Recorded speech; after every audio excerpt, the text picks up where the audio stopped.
My name is Jerome Ferry, along with cameraman Alan Eggers, are doing an interview with Don Hanson, a lifelong Cedar Rapidian and a photographer for Collins Radio for many years. Don, when and where were you born? I was born here in Cedar Rapids, St. Luke's Hospital, in 1917, November the 13th. What was your folks' name? My dad's name is Paul Craver Hanson, and my mother's name was Vida, pronounced Vida to the family, Vida Hanson. What was your dad's occupation? My dad had the photographic department at Morris Sanford Company. He sold photographic equipment for over 35 years. Did you have any siblings? Any brothers and sisters? No. No? No. You're the only child? Oh, I'm the only child. Excuse me. I'm sorry. I have a sister, Dawn, and had a brother, Robert, Bob. Are they still living? Are they My still with sister is Mrs. Arthur Hoosingveld, and she's still living. My brother passed away at 62.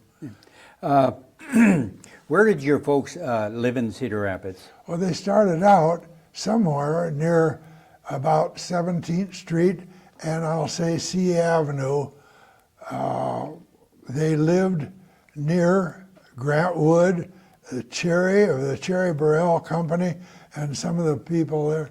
And they went to that particular Central Park Church, I think it was.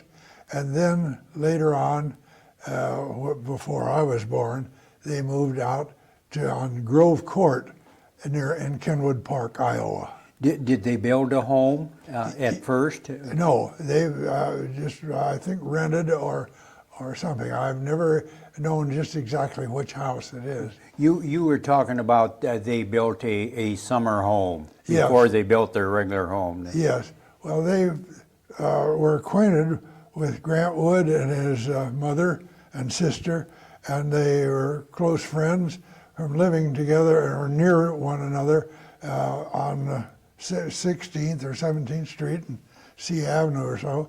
And they bought land on Grove Court, and both, I don't know who built first, but the two houses, and they worked together and built the two houses that are still there, but modified considerably. Mm-hmm. Let's talk about what it was like growing up in your years in your neighborhood. Well, I don't remember very much about when I lived on Grove Court because I was so young, but my folks always wanted to live on a hill and where there was trees and more land, and they liked the idea of a stream, and so they found this land on Carroll Drive that was 200 feet wide by, I think, 570 some feet long, and it started at Carroll Drive and terminated in the middle of Indian Creek, and that's where my playground. And they first built a simple 4-room summer cottage, and then they would start clearing the hazel brush, and that was all there was, a hazel brush and small trees. And then they spent a good deal of their summer there, and then finally they started building the permanent home where we lived for many years. I'm sure it didn't have any insulation, didn't have any running water. The summer cottage, they didn't tear it down, and it was about 200 feet away from their permanent home, and it was a nice house, and there was a shrubbery growing up in the meantime. And at a young age, my parents, especially my mother, preferred that I take my circular saw, my jigsaw, and anything else that would make a mess and get it out of the basement and take it to the summer cottage where I could leave a project overnight. And so that ended up, and I ended up with loads of friends because they found that my dad furnished the tools, and we were always manufacturing something or another. You had a clubhouse, is what we you had. One of the best. What can you remember some of the things that you used to get in trouble? Oh, I'll tell you, yes. You were talking about painting yourself green one Well, time. that was when I was little, and my mother would do a great deal of the work of the house, And this particular day, it was time for me to take a bath, and she had a round galvanized wash tub and nice warm water, and everything was fine. And she remembered something had to be done, and she had to go to a neighbor to use the phone or something. And she was like myself, gets rambling, and the water got cold, and finally I got out of the tub, and there was a can there with some shiny green paint in it and a brush, and I painted my toes, and they looked so nice that I painted my rest of my feet, and I just got carried away then, and I painted everything I could reach. And later on in life, well, she didn't come home, by the way, and so I put on my bathrobe and wandered around the house, and later on in life she told me that she paddled me until the pink showed through the green, and then she washed me in kerosene, and I'm glad I don't remember all that. Yeah, you were telling me about the story that she always thought you looked kind of pale, and she sent you out to timber to sunbathe in the nude. You want to hear about it? Yeah. Well, she insisted that I was so thin and pale looking, and she kept insisting that I get a suntan. And so she gave me a little throw rug, rolled up, and said, go across the road and go up there on a hill and take your clothes off and get some sun on you. So I went over there, and the brush wasn't deep enough for me, and I didn't like that idea. And so finally I went home, and she was thinking I still should. We kept talking about it, and I loved to walk in the woods, and I knew the woods from my house to East Post Road or near Marion like the back of my hand, and I loved the woods.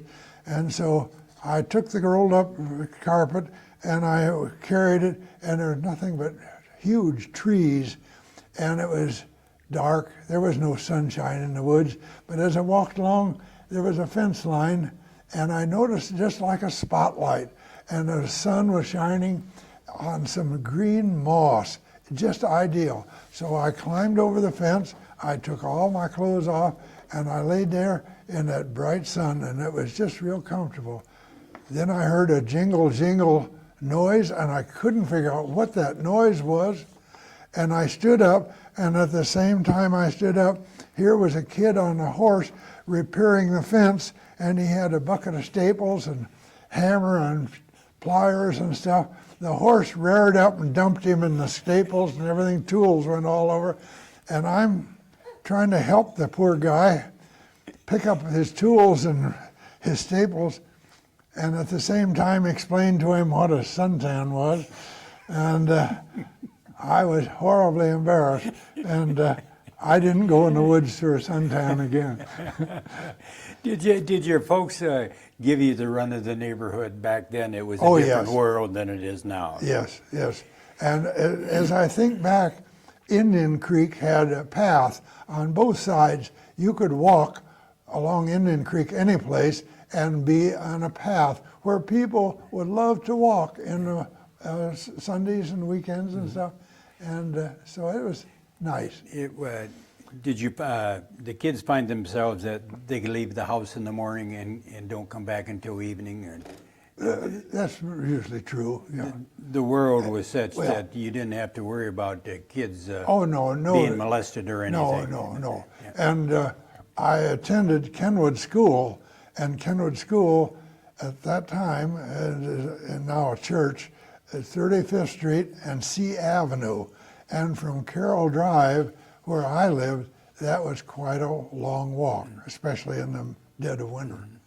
Do you remember any of your adventures on Indian Creek? Oh, yes. Did you have a favorite swimming hole in Indian Creek? Oh, yes, we swam. We loved Yellow Banks. That would belong to the Cedar Rapids Country Club at the far end, down near Cottage Grove Avenue. But it was a place where we didn't have to wear a suit, and we could swim. And one of my experiences as a young kid, I swam there alone one nice moonlight night, and as I walked home, I think it was on the 15th fairway, there was a pump house, and it was open, had a roof on it, and short brick walls, and an opening on each one side and another. And I walked along, and I thought I'd get a drink. And there was a common dipper at that time. Everyone drank the same dipper hanging there in that pump. And as I stepped into that building, here was a bobcat drinking out of that drain right at the shallow place, a dip in front of that pump. And he left a scratching mark, I might say, getting out of there, and I'm sure I did this also from the opposite direction. I didn't need a drink of water that day.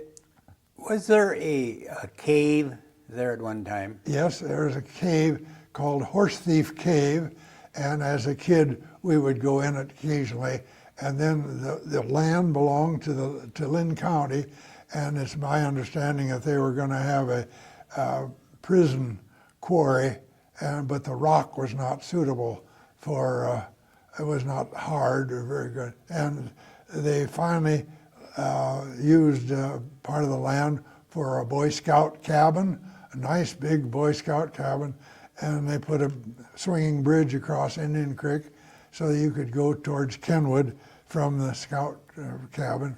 And later on it was sold to a private party, and the liability was an issue, so they filled the cave up. Mm-hmm. And you were telling me about somebody was able to acquire some heavy cable. Yes. From downtown. I think it was the Higley building. Men were replacing the cable in the elevator, and at that time they had like a gate works, so you could see into all the cables hanging in the elevator shaft, and they were replacing those cables. And my father found that if there was a snag, when you would use a cloth glove on the cable, if there was a snag of any kind, that meant the cable had to be changed.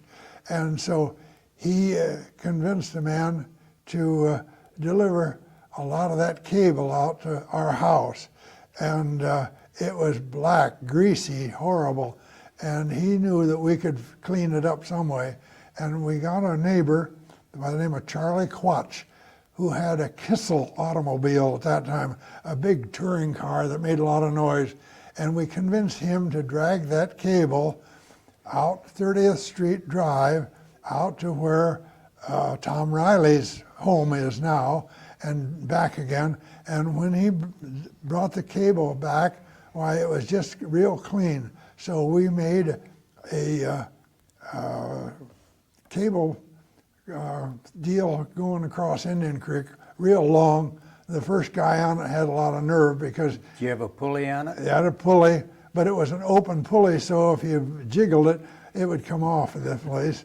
And then we had lots of cable left over, and one of the kids called Charlie Heiss had more nerve than the rest of us, and he climbed a huge tree out on a limb way above, near the bank of Indian Creek, and we passed with a clothesline rope the end of that cable, and he wound it around a limb a few times and put a clamp on it, and we had the biggest and longest bag swing that you can imagine, and no one was killed, thank goodness. How about any experiments? All young kids. Oh, yeah. Had to do experimenting. I told you about the summer cottage, and my folks were glad to have me get my stuff out of the house. And I had a set of books called The Boy Mechanic, and in there it told about making a candy machine. And so we decided we were going to do this, and it was in the heat of the summer, and George Rutan, one of my buddies, and I worked on this, and we mounted a motor on the wall, and we had took a coffee can, I'll say about 7 inches in diameter, cut it down so that it was a shallow pan. The book called for drilling or cutting a hole in the bottom of a dishpan, and my mother would not see to that at all. And this was back during the Depression. So we mounted this thing, and we were supposed to have an alcohol burner, but we had a Boy Scout lantern, a real small one, and it burned kerosene. So we used that. We punched holes all the way around on this spinning dish, and we were to put sugar in it, and then put heat underneath the spinning dish, and candy cotton was supposed to come out. Well, George and I were sweating and working on this project, and we tried it, and it just didn't work. And it didn't work. And we turned up the heat a little more and a little more, and all of a sudden it melted, and both of us got a 1-inch stripe across our bare waist, and that really hurt. Hot sugar. Hot sugar stuck, and you can't just claw that off. And so we danced around for a while, and we knew after we healed up in a few days that the holes were too big in the pan, so we rigged up another one with smaller holes, and this time covered ourselves and protected ourselves with cardboard. And that time it really worked. Candy cotton came out, but it hit the walls in the back and stuff, and we'd take rolled up paper and gather the candy cotton, and sometimes we'd taste like spider webs, and I think it was. And after that, I swear ants came from miles around, and it was horrible. I've never seen anything like it. But they cleaned it up, and and disappeared. So we were back in works again. You had mentioned the Depression. Was this a hardship on your family, or did your dad have a pretty stable? Sanford's had a deal that my dad was mentioned to me more than once. He gathered the whole gang together and said that we're getting into this depression, and he said, I have a choice. I can lay off the last person in, or I can reduce the salary. And he wanted to know what the people decided. And they decided, everyone, take a cut, take another cut, and another cut, but stick and hold their jobs. And so Morris Sanford Company was pretty well that way, and we got by. But my mother started raising pedigreed dogs, and we tried all kinds of things to help us go through this. You were telling me about, I had asked you if you ever got to go downtown. Oh. And you were talking about the one time you come back, you come through Elmcrest. Oh, no, not Elmcrest, Cedar Rapids. Cedar Rapids. We would often walk downtown to go, maybe for instance, I would get 40 cents for a haircut, but if you found, when you went for a haircut on First Street, the Barber College, well, you go to the first chair, and that was only 10 cents, and you usually got a pretty good haircut because the instructor was cutting your hair and he was talking to the student. And so, but we'd walk and save money for some other reason. And we loved to cut through the Cedar Rapids Country Club. From 27th Street, it was shorter to cut through the country club land and go to my home and some of the other kids I palled around with. But one night, we decided to go swimming in the country club pool. And of course, we took off our clothes in the woods, and that particular night, there was a dance. And on the second floor of the country club, the men were wearing white coats and black bow ties, and the gals were wearing formals, and the music was beautiful. And as a matter of fact, I can remember the song, 2 Cigarettes in the Night, and another one was Clouds Floating Through the Night. 2 songs I remember. It was beautiful. And so we went swimming, and oh, that was great to swim to that wonderful music. And then about that time... Swimming in the nude. Oh yeah, swimming in the nude. And about that time, someone came down the long walk and wandered around the pool, and there was a raft made up of 4 oil barrels, and it was all white enamel and wooden staves over it, and anchored in the middle of the pool. And about that time, there was a pity pat of some guy and his gal came down the steps, and he pulled the knife switch, and it lit up the pool, and there was floodlights in the bottom of the pool and all over, and we cozied up underneath that raft. And they swam for a while. We didn't know what to do because the crowd started gathering around the pool. It was horrible. Then finally the gal dove in, and we poked this guy, and he thought that was funny to begin with until we explained to him we didn't have any clothes on. And so we said, you go up there and pull that knife switch, turn the lights off so we can get out of here. Otherwise, we'll get out without it. So he did, and the place went black, and there were people were yelling at him and so on. But we cleared out of there and down in the woods to gather up our clothes. And I thought we made out okay until I found out that I had poison ivy all the way to my knees. So, but there's a lot of things that we did in those days. Had you heard of a young guy in the neighborhood by Art Collins by this time? I had a friend, Robert M. Smith, that lived at the corner of First Avenue on 36th Street, and he was about 3 or 4 years older than I, and he was a ham radio operator, W9GXJ, and I palled around with him, and I got interested in ham radio, but I learned the code after a long period of time. But we went to visit Arthur Collins, and I can't remember the address. I always thought of it as Beaver Avenue, but that's not right. He had a private home, and it was it had no furniture or anything in the house, just vacant house. He had a couple of chairs and this huge transmitter that he'd built, and a tube that I learned was terribly costly. And his dad built a big glass tube. Big, yes, and they were just terribly expensive, I remember. And he was explaining the transmitter to some other people there. There was probably around 5 of us in the living room where this transmitter was located.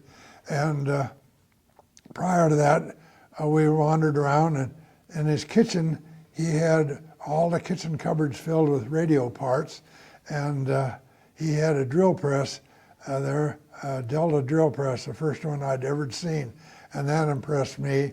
And later on in life, I bought one myself. Anyway, when he talked first with his microphone, and then he used a telegraph key, and he made a couple of contacts, and then he said he was going to shut the rig down, and we should be prepared for the noise, because he was going to discharge the condensers, because he said if somebody came in the house and they'd get across that, it'd kill them. And so he had the biggest screwdriver I'd ever seen, and he shorted that out, and he was right. It was a terribly loud explosion. Was this about the time that he was contacting these explorers up in? This was after that. After that? Yes, because he did that at the age of 16. As a young boy? Yes, and so that was in another home, another house, and yeah. I can't think of who the explorers were now. Admiral Byrd. Admiral Byrd, yes. Yes. And he was the only... He was one of the few that could get through to him. Only one that could get contact regularly. And then he would copy the material down and then get on his bicycle and go downtown to give it to the Western Union so that they could send it to National Geographic. Yeah. Very, very interesting. Did he have a big antenna at his house then? Yes. It had to. I don't know that it was very big. At that time, they weren't necessarily long or sticking up in the air, not like they did later on. Yeah. What was your first real job, Don, and what were you doing? I was hanging around Hunter's Airport every chance I'd get, and I had friends out there, and there was a man came in that was going to do some aerial surveying in Iowa, and he was looking for someone who could build him some shelves and stuff in a building down on 3rd Street and about 11th Avenue. And so I volunteered to do the work, and so I built shelves, and when this man found out that photography was in the family, why, the first thing I started doing was developing aerial film. The cameras they used were Fairchild aerial cameras, and it had about a 10-inch wide film by, I imagine, around 100 feet long. And I did darkroom work for quite a long time with that, and then I traveled with the company to Macon, Georgia, and to Cleveland, Ohio, and I had quite a few different experiences in aerial photography.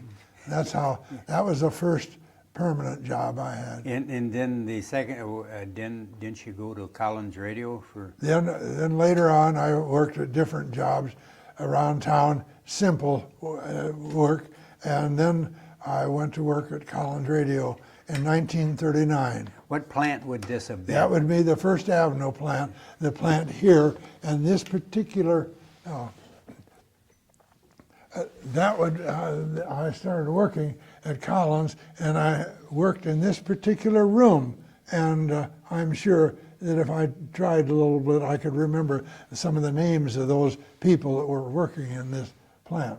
It was on First Avenue between 29th and 30th Street, and the building belonged to a Mr. Schoonover, and later on, I believe that the back was some office supply company, and then LaPlante Choate took over half of the building, and Collins took over the whole building eventually. Yeah. What was your duties when you first started at Collins?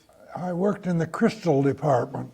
The crystal is the device that determines the frequency of a station, and there was a whole group of men grinding crystals, and they would get blanks, and then they would all sit in a row at their desk, and they would use it like a grinding compound, like valve grinding compound, and a glass plate.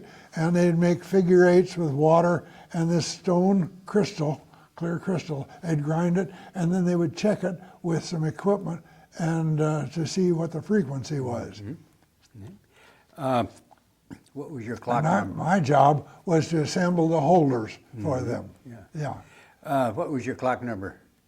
82, my clock number. 82. Yeah. How many, suppose, were working with at this time at Collins Radio? I imagine. Was this it? Was this Collins I came Radio? to work after that picture was taken, possibly a year or so after, or maybe more.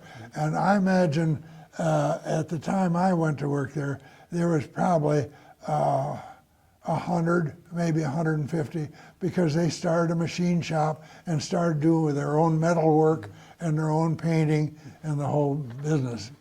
Did you, early on, when did you first become acquainted with art? In your photography work, or? Well, at that time I smoked, and I got acquainted with Arthur when he would come in the park back door and come in, and he'd stop by a bench and he'd get a cigarette cart of a package of Camels, and he'd put one and never say a word, and he'd continue on his way. They were your cigarettes? My cigarettes, yeah. And then one day he came in and he had a carton of Camels under his arm, and he got two cigarettes and put one on each ear and put one in his mouth, and he went on his way. And then he stopped and he said, "Oh, Don, I forgot." And he threw that carton of Camels to me. But it was kind of a subtle joke, and we got acquainted that way. Mm-hmm. And I admired the guy for his intelligence. Did you know his dad yet? I met his father when his dad worked there at the the plant there on First Avenue. Quite a businessman, and well respected for his sharpness. Didn't he own a lot of acreage? He ended up Midland, I believe, Midland Mortgage Company, and they would take over farms, and a lot of the new first employees worked at the farms, and they would just cut the fence lines away, and they had bought tractors and stuff, and they would run for long distances. Huge machinery. Yes, lots of them. And when they finally folded up, I guess, went out of business, they had something like 40-some tractors, as I recall, for sale in one group. But You suppose that would have been during the Depression when he lost? yes, that's what caused the whole business. And it was out on where now Highway 13 is, northeast of Marion. A lot of property out there. What was his dad? What job did he give his dad? I think that his dad just did whatever he could. He was pretty sharp at the business end of it, of dealing with people, and I believe that's what he really did. He was a real nice man, real likable. 1941, of course, the Pearl Harbor was bombed by the Japanese. Yeah. What were you doing? You remember what you were doing when you heard about that? How old would you have been? I guess I was about 26 then, yeah. Do you remember Oh, yes. hearing very about well. it? Yeah, at one time they had National Guard walking around on the roof of that building to protect it because they weren't sure just what was going to happen. In fire service, did you get called up or did you enlist? No, Or? I worked at various places at Collins, and I went to work what we called the old Smolikoff building, which was next to the People's Bank on 3rd Avenue West. On the other side of the adjacent river. to it, and still in the Crystal Department. And then finally they built the main plant on 35th Street. And but when I was working at the old Smolikoff building, I wanted to get into the service, and I quit the company and joined the Merchant Marine, and went out to New York to get my training. What was the function of merchant marines? What was their responsibilities? At the beginning of the war, they would man the ships that hauled the supplies, and it was horrible. I got my training at Sheepshead Bay, New York, and on Long Island, New York, and at night you'd see a glow on the horizon, and it was another ship torpedoed. And it's hard to just recall that in my travels in Europe and the Mediterranean area and so forth, every city would be blacked out. New York was lit up bright, and it was just a matter of the submarines sitting out there waiting for the right silhouette to appear, and it was nothing. And I think that they lost something like 300 ships in 1 month's time. And I was immediately thought I'd joined the wrong group, but I was sent to Boston after I got my training, and I signed on a troop transport, and my Glasgow, Scotland was the first stop. So what was your duties? I started out as a room steward. That's just a glorified bellhop, and Like in a large hotel? And yes, except under war conditions, there was crowding thousands of people down below decks, and it was not any place to visit. Those poor guys couldn't come on deck. It was against the rules to get any fresh air, and I helped carry one guy out when I got to Glasgow, Scotland, the first trip, and his toes were clinking on the steps going up. He was so weak. why weren't they allowed on the deck? Security They reasons? were in convoy, and it was just too dangerous, apparently. Yeah. Yeah, and so did you end up more or less? I started out With the officers? And I started out as a room steward, and then I came home to Cedar Rapids for a week, and then I went back to Boston, and I was signed on to a hospital ship. The first ship was called the George W. Goethals, a troop transport, and General George W. Goethals is the man that took over the job of building the Panama Canal, taking over when the French, and then the next ship that I was on was a hospital ship, the Chateau Thierry. It was a World War I ship that had been remodeled into a hospital ship, and I made many trips through Europe on that, and through the Mediterranean, North Africa, and through Palermo, Sicily, and Naples, and so on, and then invasion of southern France. And then I decided the war was going pretty good, and I wanted to get to the Pacific. So I went to the West Coast, and I was going to sign on another troop transport, and there wasn't anything there at that time. And I found out that there was a vessel that I could sign on for a year's contract, and it was a crash boat, very similar to a PT boat, with about 12 people on board, 2 Packard aircraft engines, a 20 millimeter Oerlikon cannon on the bow and the stern, and twin 50 caliber machine guns on each side of the flying bridge. And I had time, and because it used so much fuel, we were to be towed wherever we were going to go in the South Pacific, and we were going to be towed by a Coast Guard freighter.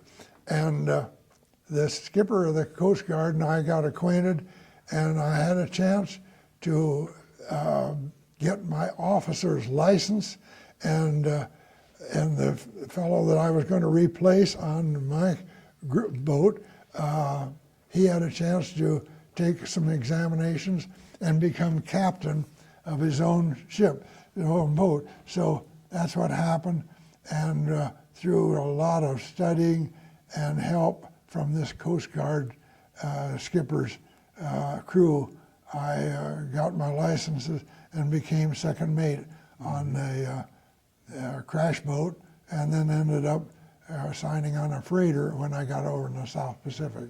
Where were you when we dropped the bomb on Japan, the atomic bomb? I was in Manila, and that's another thing. Everyone was celebrating, and they were firing pistols and everything, and I wanted to help celebrate, so I thought I would fire a Very pistol with a parachute and a flare, and I checked the wind, and I was located in the Pasig River in Manila, and so I checked the wind and fired this pistol, and the flare lit up, and the parachute lit up, and it started coming down, and it changed, and it landed on the roof of a big building called the Elizalde Rope Company. Spanish brothers had a rope company and making rope, and I really frantically ran around trying to figure out how I was going to get on top of that building, but I couldn't find a way up, and the flare went out, and I was very, very thankful. Yeah, that happened.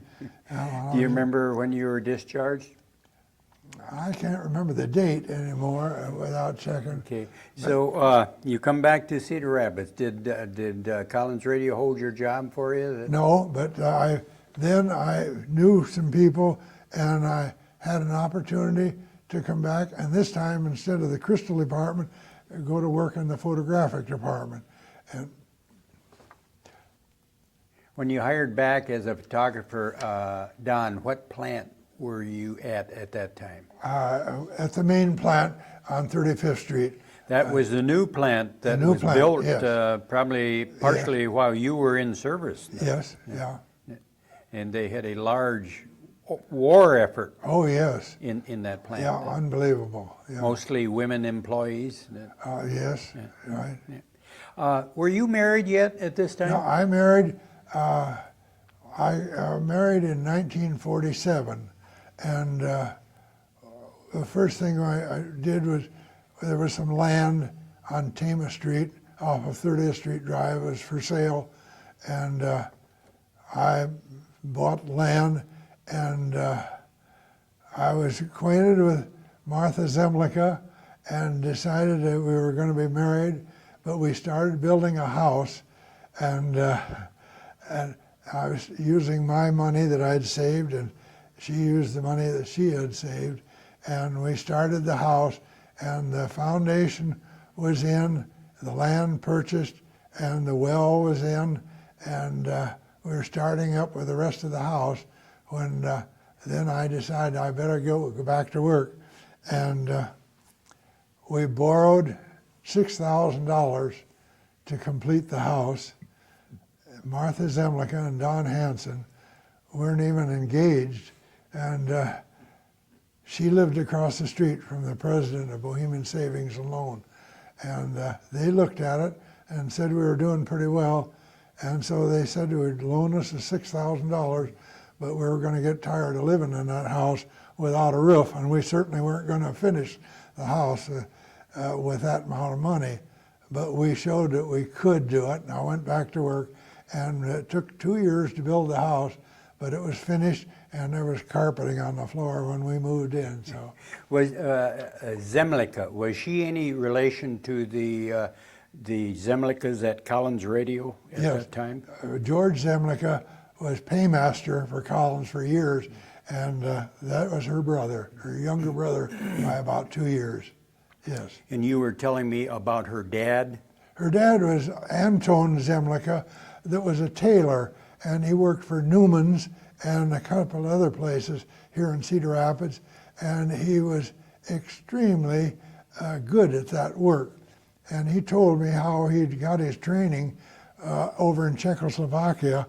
As a young kid, they would be posted for work at different places for different tailors, the master tailors, and they had a ledger that they had to keep track of things, and when they would graduate from one place, the man had to sign it, and if he didn't sign it, you were in trouble the rest of your life. But apparently he did all right and came to this country and learned the English language. Didn't he end up losing his life in Yes. a train accident Yes, he did. down He by was, the Cherry Building? Yes, he was. He was lost his. He had a heart attack first, and then he had dizzy spells, and that's how he happened to get hit by a train. He was downtown paying bills and so forth, and somewhere or other, that's when there was lots of trains too, Cedar Rapids. This was probably taken quite a bit later in life, Don, but that's a Yes. nice picture of you and your wife. Yes. Is she still living? No, she passed away in June of 2005. What was her occupation? She was in the office at Pennington Ford in the traffic department at Pennington Ford for grain shipments and so on. Mm-hmm. When you first started working in the photographic department Yes. at Collins Radio, how many other photographers would there have been? There were three at that time, 3 people, yeah. And would they, just be going about wherever a Well, photographer was needed? At that time, what we would do is photograph a piece of equipment, and then we would actually take 8.5 by 11 matte prints, and they would be bound right in the instruction books. And we'd sometimes double print them in such a way that we would put the part numbers right on the photograph so that a man in the field could identify R78 was a resistor, C64 was a condenser, and so forth. As a photographer, were you more or less expected to be ready to go if our college yes. wanted to go someplace? Yes, at all times. You never could plan too far because engineers were asked to keep a good record of everything they did, and those records were kept as permanent storage. Did you ever get a chance to travel with Art on the plane? I took a few trips. One was to Kansas City, and it was in one of the E-18 Beechcrafts.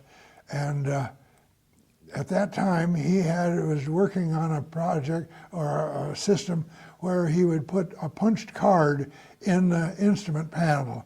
If there was someplace that, for instance, if you were flying to Kansas City and you would put a card in and the instrument would show when you passed a line from St. Louis to Denver, and it would indicate. And he was fooling with that on the way down there. And then these cards were about like a postcard size and all full of punched holes. And IBM card? like IBM cards. And then he had a little metal box that would hold them. And when he was through, we were getting ready to land at Kansas City, and all of a sudden there was a horn. I had no idea what that horn was.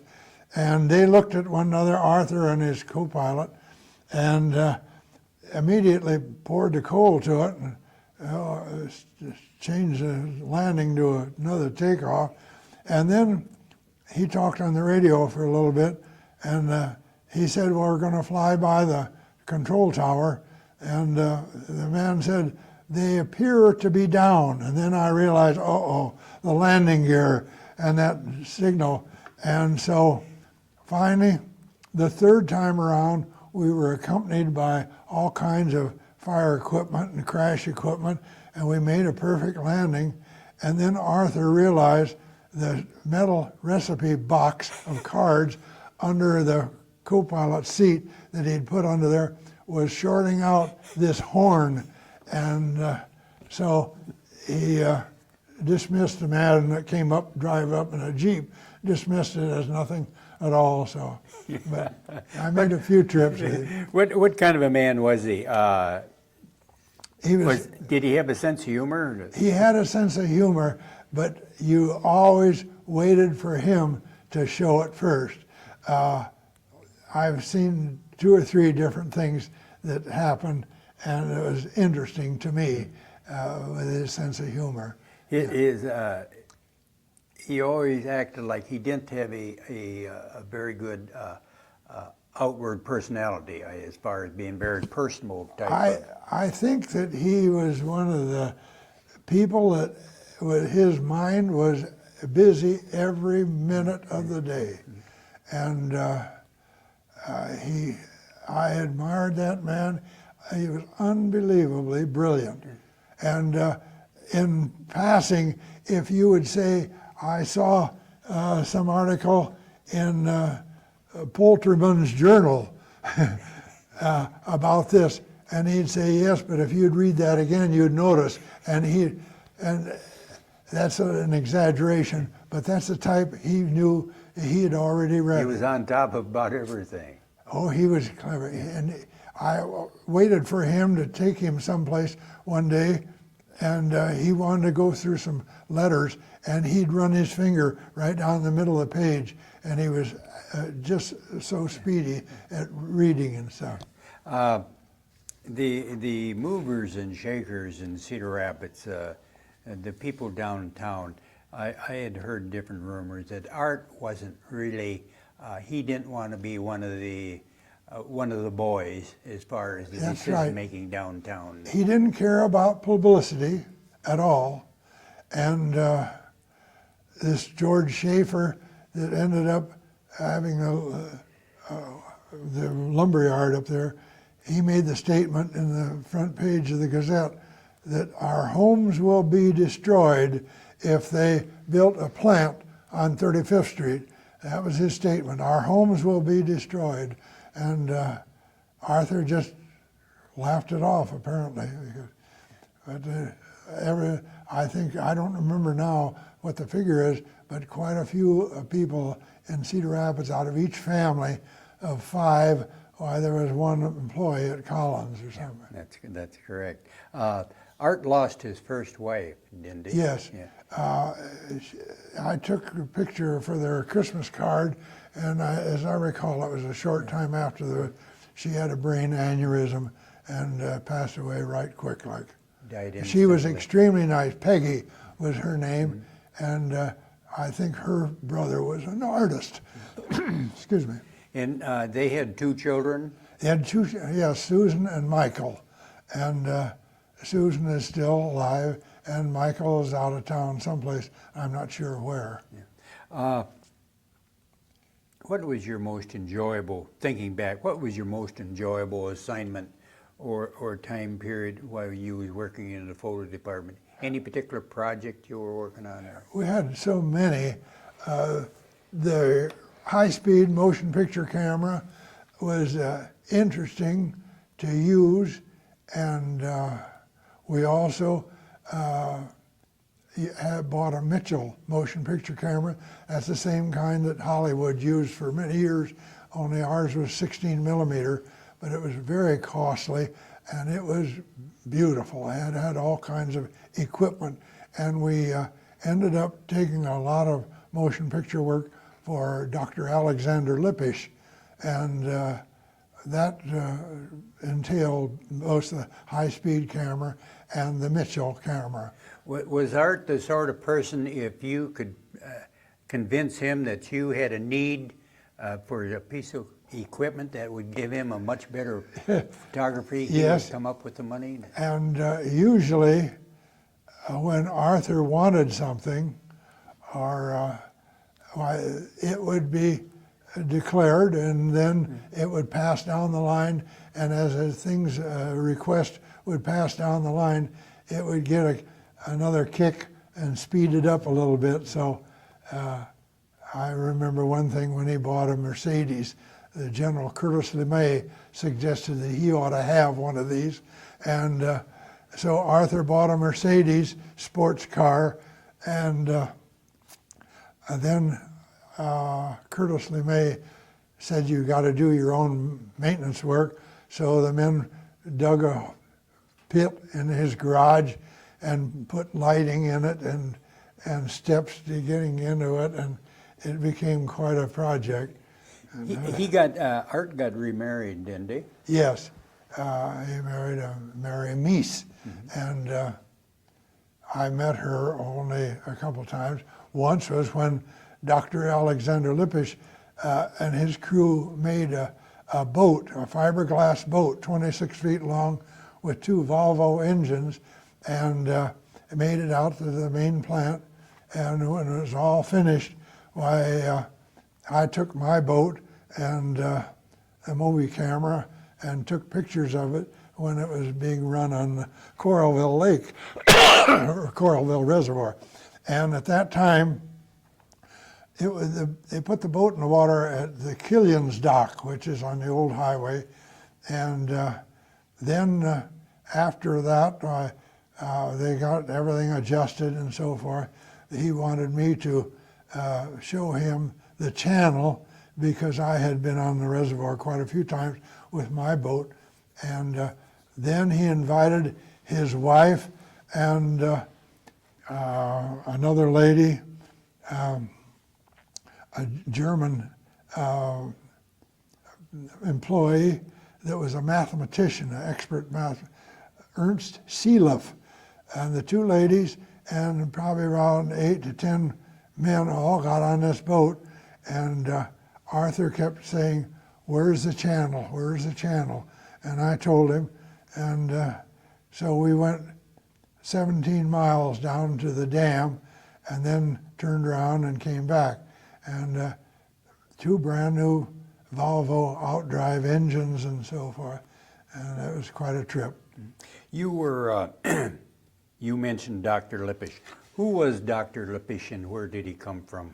Well, Dr. Lippisch was a German scientist that has had aerodynamics as a hobby when he was back in Germany, and a brilliant, brilliant man, a likable man with family, and he had the theory that the delta shape was the coming thing, the delta shape.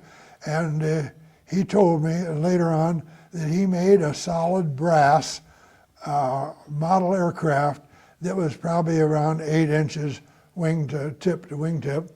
He made this out of solid brass, and they got some place in Germany going to put it in a supersonic air tunnel, and it didn't get placed there. Later on, he found out that it was set aside in their trash, and but he became, and people even today remember the name as the father of the delta shape.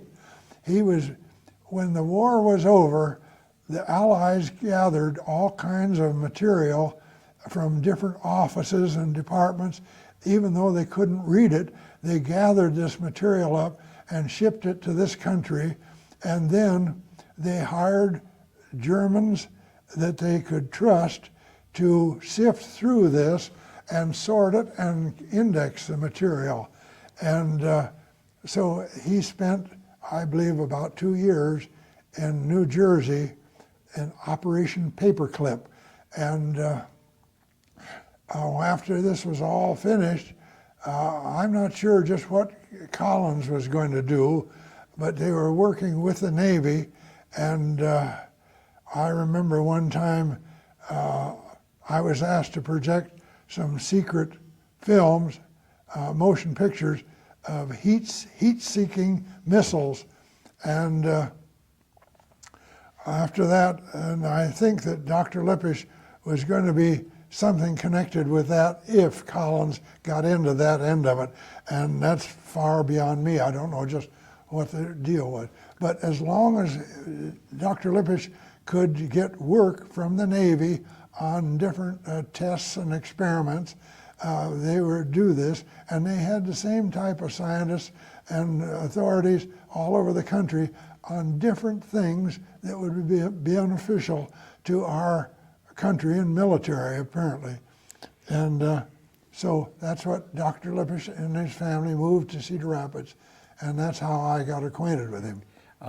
He almost, what I read, he almost got captured by the Russians. Yes. Yeah, I got a chance to drive Dr. Lippisch to a lot of his talks that he was in demand for talks all over the country. And I enjoyed being with him, and I was a neighbor of his. He lived on Cottage Grove, and I lived on 30th Street Drive, and we became close friends.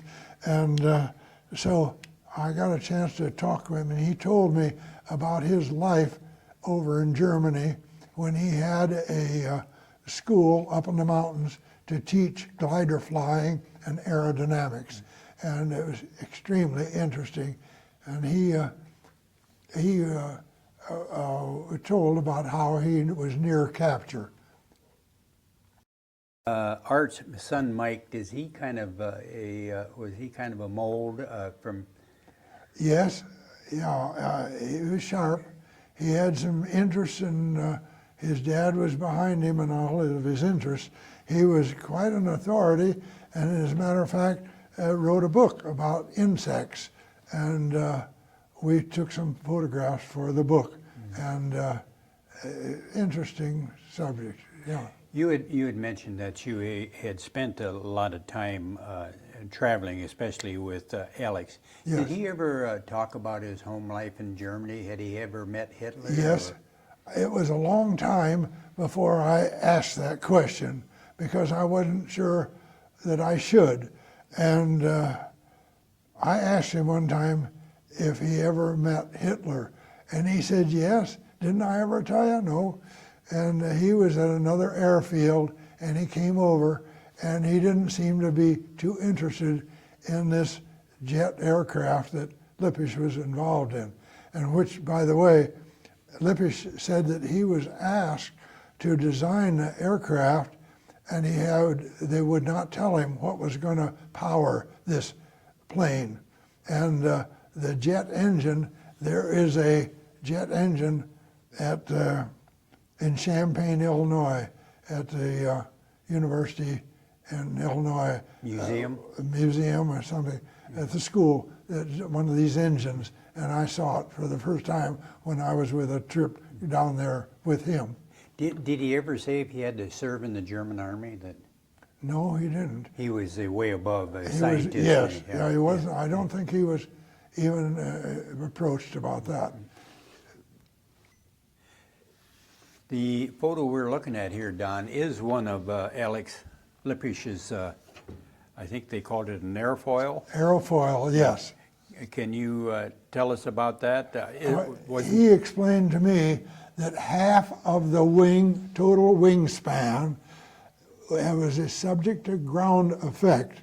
So, say a 50-foot wing, 25 feet above the ground or water, would give you a cushion of air, and you cut your fuel consumption by at least a third. And he had the idea that eventually you could cross the ocean with large aircraft flying above the water and have the same speed but have a much less fuel consumption. And probably could not be detected by radar either. Then they Well, were flying so low. That might be true. Yeah. That might be true. So when he come to Cedar Rapids, did he have any experimental? Did he build any experimental planes? He was great at building models, and he put on a demonstration that I followed or was with him in Washington, D.C., and they had a 4-engine aerofoil type of plane, a model that was probably about 5 feet long and had 3 electric motors instead of gasoline engines because it was going to be flown inside of a building. And it had gyros and blades like a Venetian blind for balance and so on. And it was extremely stable. And the whole demonstration, I thought, was a total success. But he told me afterwards that no one was going to stick their neck out and agree because of all the high-ranking people in the audience. No one wanted to take the step too far ahead. Take the chance of. Yeah.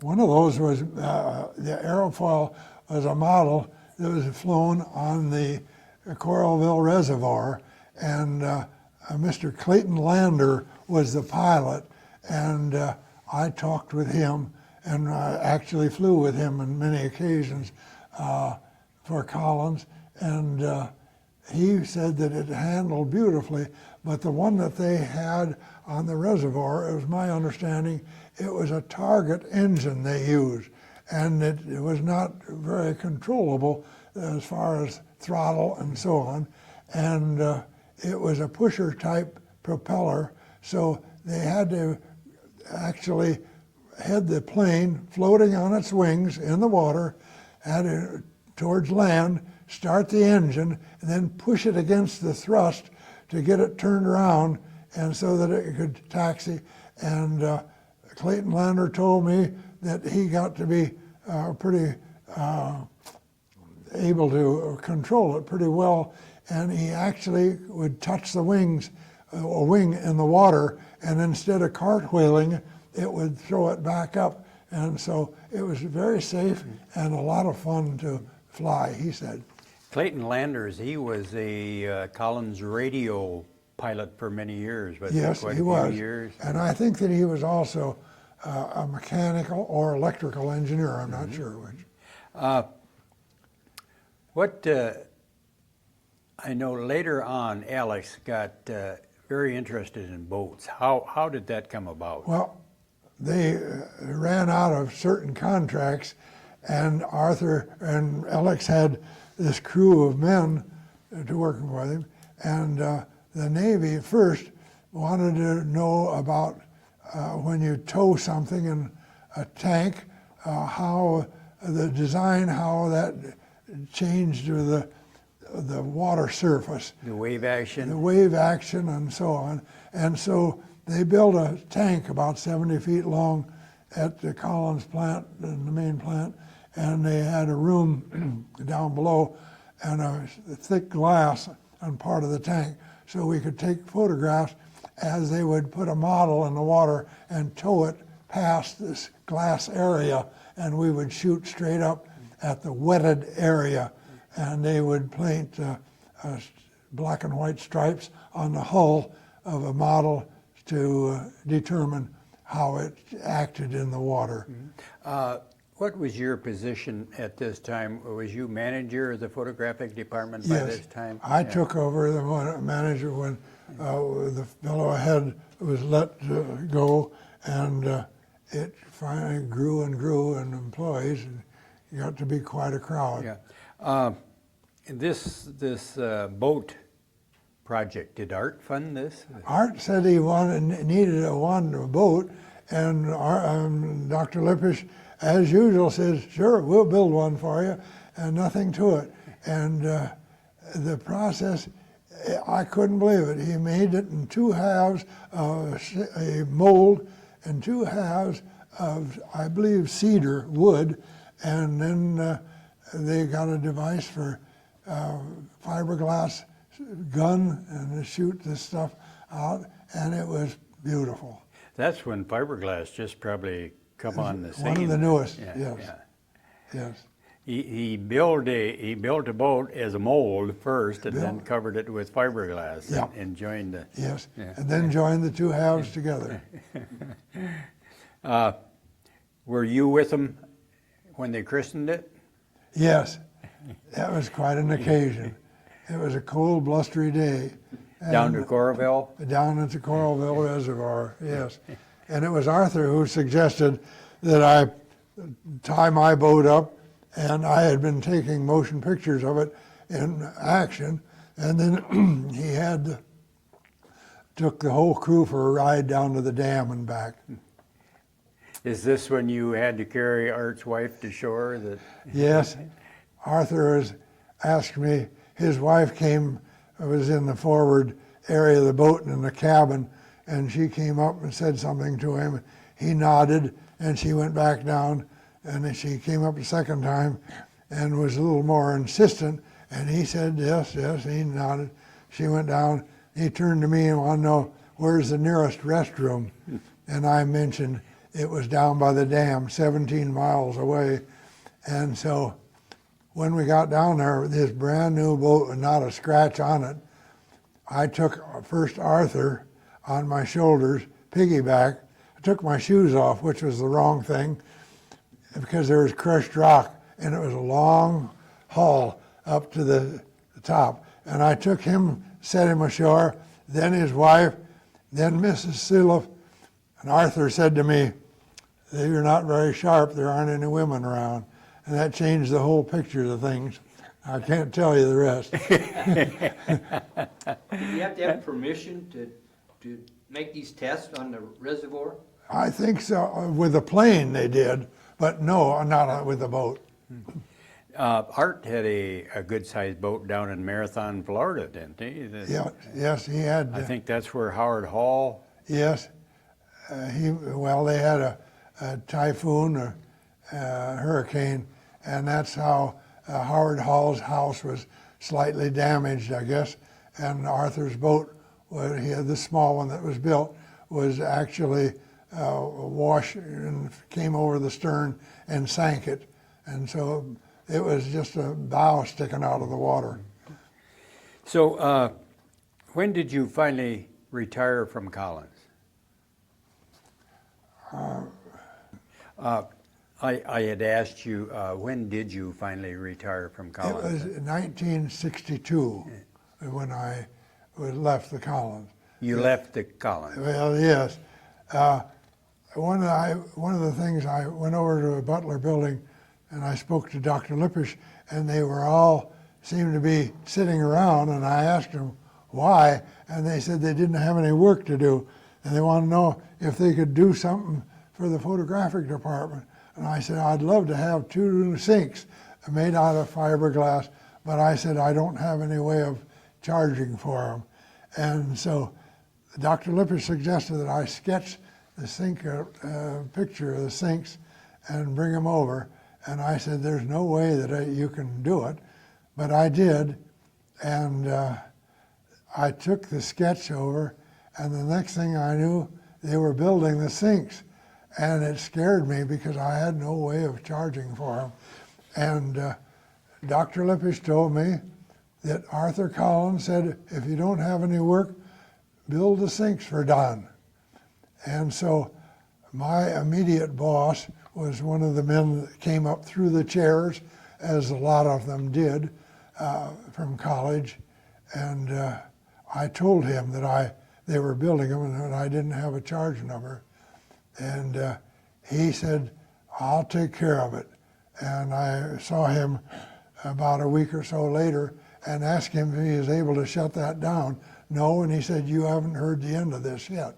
And sure enough, I was notified that I was all through. I had a few minutes to clean out my desk and leave. And later on I found out it was those sinks. And those sinks were later on put in the Collins surplus plant, and one of the fellows in our camera club bought one of them, and he enjoyed it very much. How old were you this time? I guess In your 50? 50? I was close to, about, I was in my 40s, yeah. Could you ever bring yourself to around to saying something to Art or mentioning Never. to him? No. Never did. Or I was devastated. Very embarrassing situation for no, both of them, I'm sure.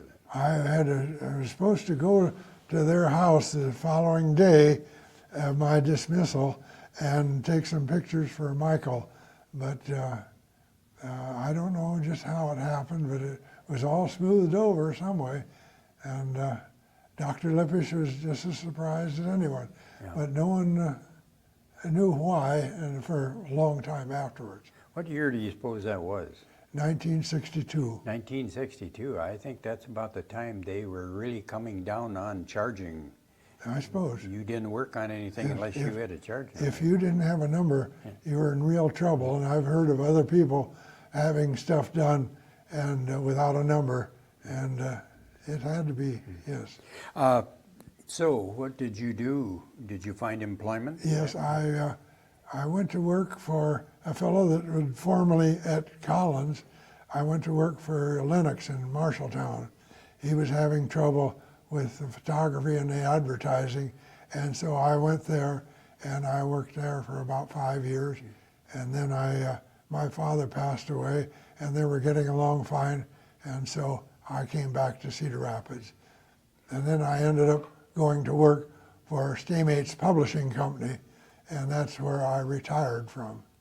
What type of work? I know you probably were doing photography work at Staymates, but for what? For illustrations or For Staymates? advertising? Yeah. For Staymates, just a big camera work for printed material, printed pages and booklets, and they were publishing a big real estate ledger for passing out all over the country. And that was one of the things. And we did a lot of work for colleges in recruiting and that material. Even worked for the Amana golf tournament, and a lot of Amana work. Staymates was the ones that flew the hot air balloons. Yes, yes.